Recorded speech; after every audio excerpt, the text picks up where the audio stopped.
আজকে আবার কিছু বক্তা মনীষীর এক হচ্ছে কি ব্যাপার না ওয়াকফ বিলের পক্ষে দাঁড়িয়ে লড়তে হবে, এই বিলের বাতিলে লড়তে হবে, আমারও তো মত লড়তে হবে, আপনারও মত লড়তে হবে।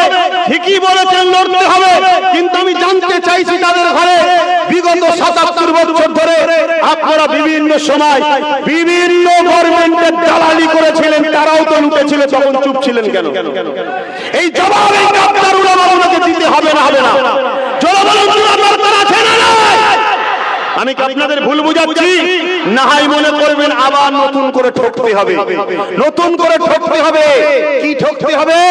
বিলটা যদিও বা আপনাদের চাপে পড়ে বাতিল হয়ে যায়, কিন্তু সেই ৭৭ বছরে যে কথা শুনে আসছে কি পুকুরে আছে ভাগ আটানা, জীবনে মাছের মাথা দেখতে পাই না। ভাই ওয়াকফের টাকা চুরি করেছে, সব কটা চোর। শুনছেন না শোনেন না? সব ভাই আমাদের সম্পদ মেরে খেয়েছে, সব ভাই আমাদের গরিব ছেলেদের ভবিষ্যৎকে নষ্ট করেছে, সব ভাই মসজিদের টাকা খেয়েছে, মাদ্রাসার টাকা খেয়েছে, কবরস্থানের টাকা খেয়েছে। এটা বুক খুলিয়ে বলতে পারবেন না পারবেন না? জোরে বলুন পারবেন না পারবেন না? এর জন্য দোষী ওদের থেকে বেশি কারা? জোরে বলুন কারা? জোরে বলুন কারা? কেন আমাদের ঘরের ছেলে একজন যদি উঠতে চায়, হারা আমাকে একটু ঠেলা দে, আমি ওয়াকফ তোদেরকে বুঝিয়ে দেবো, অমনি সবাই তার ঠ্যাং ধরে টানিত।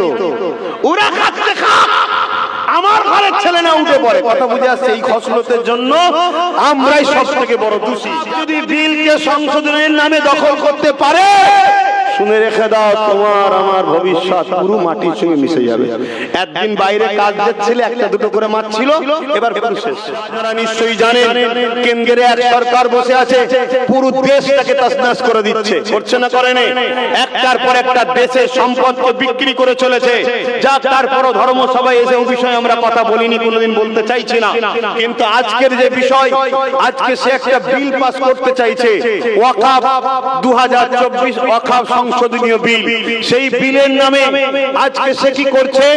মসজিদ, মাদ্রাসা, কবরস্থানগুলোকে সে নিজের দখলে নিতে চাইছে। আপনারা কি জানেন এর পিছনে মূল ষড়যন্ত্রটা কি? কেন নিতে চাইছে আপনারা জানেন? কত বলে নিতে চাইছে জানেন? এখন আমি যদি সংক্ষেপে একটু বলি, আপনাদের শোনার মতো ধৈর্য বিশ্বাস আছে? হাত তুলে বলে ধৈর্য বিশ্বাস আছে? হাত নামান, তাহলে মন দিয়ে শুনুন, ভালো করে জেনে রাখুন। আরে ওয়াকফের টাকা, ওয়াকফ বলতে কি? যেটা ওয়াকফে লিল্লাহ, ধনী লোকেরা আল্লাহর রাহে দান করেছে, মসজিদে দিয়েছে, মাদ্রাসায় দিয়েছে, কবরস্থানে দিয়েছে, অর্থাৎ এগুলো আল্লাহর রাহে দিলাম। মুসলমানদের ব্যক্তিগত সম্পদ, মুসলিম ধনীরা মুসলমানদের ঘরে দান করেছে, মুসলমানদের জন্য আল্লাহর রাহে দান করেছে। এই টাকা থেকে কি করা হবে?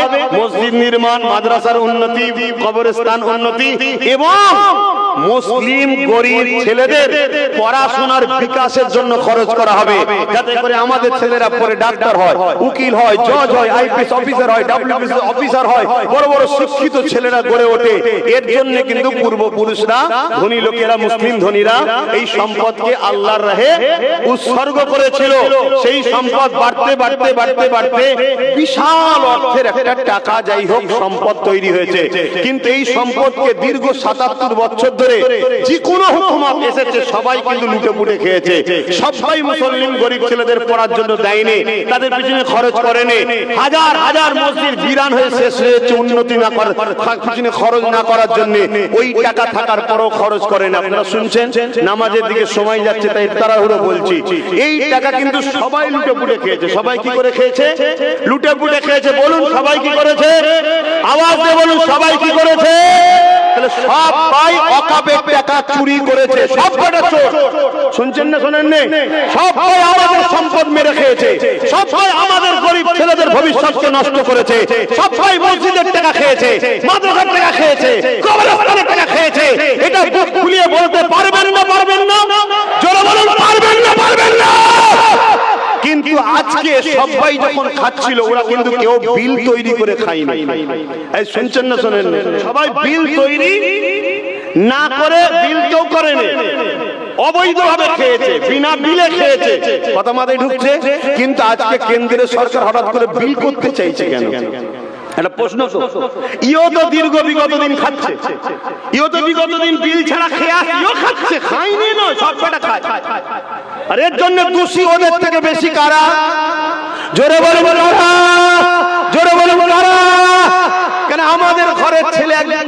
উঠতে চাই, হারা আমাকে একটু ঠেলা দে, আমি অকাপ তোদেরকে বুঝিয়ে দেবো, অমনি সবাই তার ঠ্যাং ধরে টানিত। ওরা খাচ্ছে খাক, আমার ঘরের ছেলে না উঠে পড়ে। কথা বুঝে আসছে? এই খসলতের জন্য আমরাই সব থেকে বড় দোষী। আজকে কেন এই বিল করতে চাইছে, এটা প্রশ্ন তো। বিল কেন করতে চাইছে শোনো। গুজরাটে একটা মসজিদ আছে, বয়স হচ্ছে 1300 বছর। কত বছর? তার মানে 1300 বছর ধরে আজান হচ্ছে না, হয়নি? আজান যে মসজিদ যখন আছে 1300 বছর, ভারতে মুসলমান জোরে বলে কতদিন মুসলমান আছে? কেরলে একটা মসজিদ আছে, জানেন তো নাকি? চিরামান, বাদশা চিরামান। আমার নবী চাঁদ দুটুকরো দেখার পরে, সময় নেই তো, চাঁদ দুটুকরো দেখার পরে ওখানে গিয়ে কলেমা পড়েছিল। সেই বাদশা ওই মসজিদ তৈরি করেছে। কথা বুঝে আসছে? সেই মসজিদ তাহলে 1400 বছর থেকে হয়ে আসছে। এভাবে ভারতবর্ষে হাজার হাজার বছর ধরে, 1200-1300 বছরের মসজিদ, তার মানে 1200-1300 বছর ধরে আজান হচ্ছে। 1200-1300 বছর ধরে মুসলমান আছে। ভারতবর্ষে 1000 বছরের মাদ্রাসা আছে, তার মানে 1000 বছর ধরে মুসলমান পড়াশোনা করছে।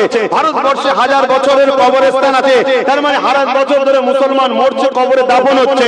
এখনো যদি থাকে তাহলে মুসলমানকে যে মেরে শেষ করে দেওয়া হবে, এটা কখনো করা সম্ভব? জোরে বলে কেন? হতে গেলেই বলবে হাজার হাজার বছর ধরে আমরা আছি। ব্রিটিশের যখন আসেনি তার আগে আমাদের বাপেরা ছিল। কথা বুঝে আসছে না? নাই যুগ যুগ ধরে অন্যান্য সাম্রাজ্যরা আসার আগেও আমরা ভারতে ছিলাম না। তো এই জন্য এই প্রমাণটাকে মিটাতে হবে। এই প্রমাণটাকে মিটাতে গেলে বিল পাস করো। বিল পাস করিয়ে সব অকাপ সম্পদকে সরকার গভর্নমেন্টের হাতে নিয়ে নাও। গভর্নমেন্ট নিবার পরে কি করবে শোনো। 1000 বছরের মসজিদ, 1200 বছরের মসজিদ, এক কথায় স্বাধীনতার আগে যত মসজিদ আছে সব মসজিদ, মাদ্রাসা, কবরস্থানগুলোকে বিরান করে সব কমিটিদের হাতে তুলে দিয়ে ওখানে বড় বড় বিল্ডিং করে ফেলবে। তারপরে যখন তোমাকে আমাকে ধরবে যে দেশ থেকে চলে যাও, তখন তুমি বলবে যে আমি যাব না, এ দেশ আমার বাপের ছিল। তখন বলবে স্বাধীনতার আগে থেকে তোর কিছুই নেই। কথা মাথায় ঢুকছে না? ঢোকে না? ওয়াকাফ যদি বিলকে সংশোধনের নামে দখল করতে পারে, শুনে রেখে দাও, তোমার আমার ভবিষ্যৎ পুরো মাটির সঙ্গে মিশে যাবে। একদিন বাইরে কাজ যাচ্ছিলে, একটা দুটো করে মাছ ছিল, এবার পুরো শেষ।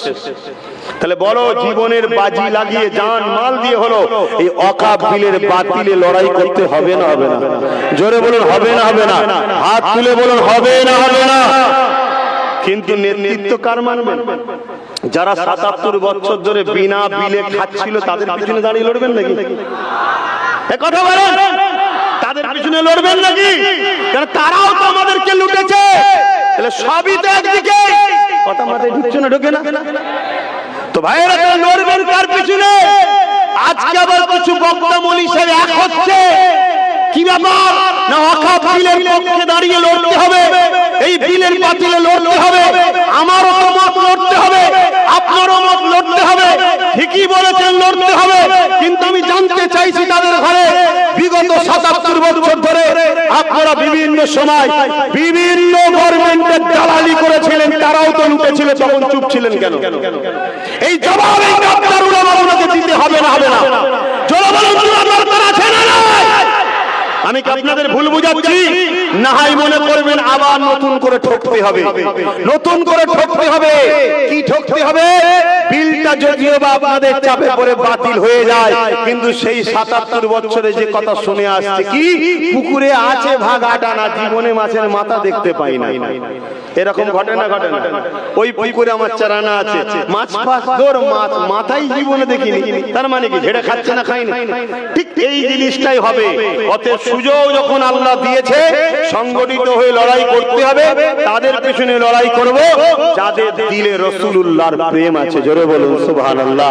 কেন সবাই গাদ্দার হতে পারে, নবীর প্রেমিক কখনো গাদ্দার হতে পারে না। কেন মুস্তাফার গোলাম মানে কখনো গাদ্দার নয়। জোরে বলুন সুবহানাল্লাহ। আগামী দিন লড়াইয়ের দরকার আছে না নাই? জোরে বলুন, লড়াইয়ের দরকার আছে না নাই? কিন্তু লড়াই করতে তো হাজারো জন তোমায় ডাকবে, কিন্তু সবার ডাকে সাড়া দেওয়াটা, কথা বলো, চলবে? একটু আওয়াজ দিয়ে বলবেন, আওয়াজ দিয়ে বলবেন না, চলবে না। তাদের ডাকে সাড়া দেবো যারা বিগত দিন কোনদিন দালালিও করেনি কারো, আর নবীর প্রেমিক যারা, তাদের পিছনে লড়বো। জোরে বলুন সুবহানাল্লাহ।